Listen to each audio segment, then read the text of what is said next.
வணக்கம் மக்களே, வணக்கம். சற்று முன் கிடைத்திருக்கக்கூடிய ஒரு முக்கியமான தகவல் ஒன்றை தான் பார்க்க போகிறோம் மக்களே. சற்று முன் கள்ளச்சாராய வியாபாரி திமுகவின் முக்கியமான அமைச்சரா அதிரடியாக அமலாக்கத்துறையினரால் கைது செய்யப்பட்டிருப்பது உறுதி செய்யப்பட்டுள்ளது.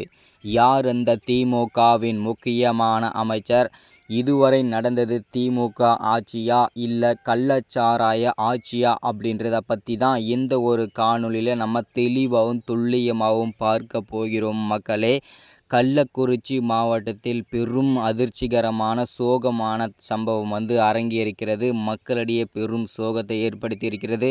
இதற்கான காரணம் திமுகவின் ஆட்சியா அப்படின்றத பற்றி தான் இந்த ஒரு காணொலியில் நம்ம தெளிவாக பார்க்கலாம் மக்களே. அது மட்டும் அல்லாமல் திமுகவில் இருக்கும் முக்கியமான அமைச்சர்கள் இதில் சம்பந்தப்பட்டிருப்பது பெரும் அதிர்ச்சிக்குள்ளாயிருக்கிறது மக்களே. யார் யார் இந்த திமுகவின் முக்கியமான அமைச்சர்கள் இதில் சிக்கப் போகிறார்கள் அப்படின்றத பற்றியும் தெளிவாக பார்க்க போகிறோம் இந்த ஒரு காணொளியில். அதற்கு முன்பாக நமது அரசியல் நியூஸ் சேனலுக்கு நீங்கள் புதிய பார்வையாளராக இருப்பதற்கு வாய்ப்புகள் நிறையவே இருக்கிறது மக்களே. முடிஞ்ச அளவுக்கு மறக்காமல் நமது அரசியல் நியூஸ் சேனலை சப்ஸ்கிரைப் பண்ணி வச்சுக்கோங்க. தொடர்ந்து நம்ம வீடியோ போட்டோம்னா உங்களுக்கு நோட்டிஃபிகேஷன் வந்துடும். பெல் பட்டனை ஆல் ஆப்ஷனில் போட்டு வச்சுக்கோங்க, ரொம்ப முக்கியம். அப்போ தான் உங்களுக்கு வீடியோ நோட்டிஃபிகேஷன் வரும்.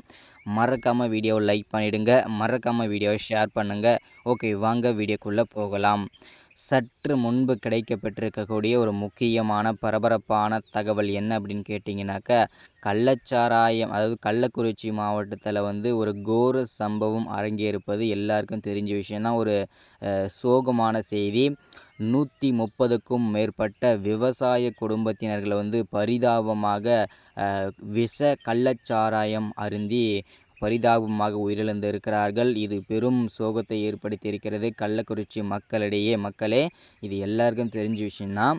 இதில் என்ன விஷயம் அப்படின்னா, கள்ளச்சாராய வியாபாரியாக திமுகவின் முக்கியமான அமைச்சர்கள் இதில் சிக்கப் போகிறார்கள் என்று அமலாக்கத்துறையும் சரி உளவுத்துறையும் சரி பார்த்திங்கனாக்கா அதிகாரப்பூர்வமாக செய்திகளை கொடுத்திருக்கிறார்கள் மக்களே. யார் யார் சிக்கப் போகிறார்கள் அப்படின்றத பற்றி நம்ம பொறுத்திருந்து பார்க்கலாம். இன்னும் 1 மணி நேரம் 2 மணி நேரத்திற்குள் யார் கள்ளச்சாராய வியாபாரியாக திமுகவின் அமைச்சர்கள் கைதாக போகிறார்கள் அப்படின்றத நம்ம பொறுத்திருந்து பார்க்கலாம். அந்த வீடியோ வந்த உடனே, அந்த அப்டேட் வந்த உடனே கண்டிப்பாக அப்டேட் பண்ணுறேன். அதுக்காகவாவது மறக்காமல் லைக் பண்ணிவிடுங்க, மறக்காமல் ஷேர் பண்ணுங்கள், மறக்காமல் சப்ஸ்கிரைப் பண்ணிவிடுங்க. தொடர்ந்து வீடியோ அப்டேட் பண்ணுறேன். ஸோ இதுதான் அப்டேட். தொடர்ச்சியாக வீடியோ வேணும்னா, தொடர்ச்சியாக உடனுக்குடனே செய்தி வேணும்னா மறக்காமல் சப்ஸ்கிரைப் பண்ணுங்கள், லைக் பண்ணுங்கள், ஷேர் பண்ணுங்கள். தேங்க்யூ.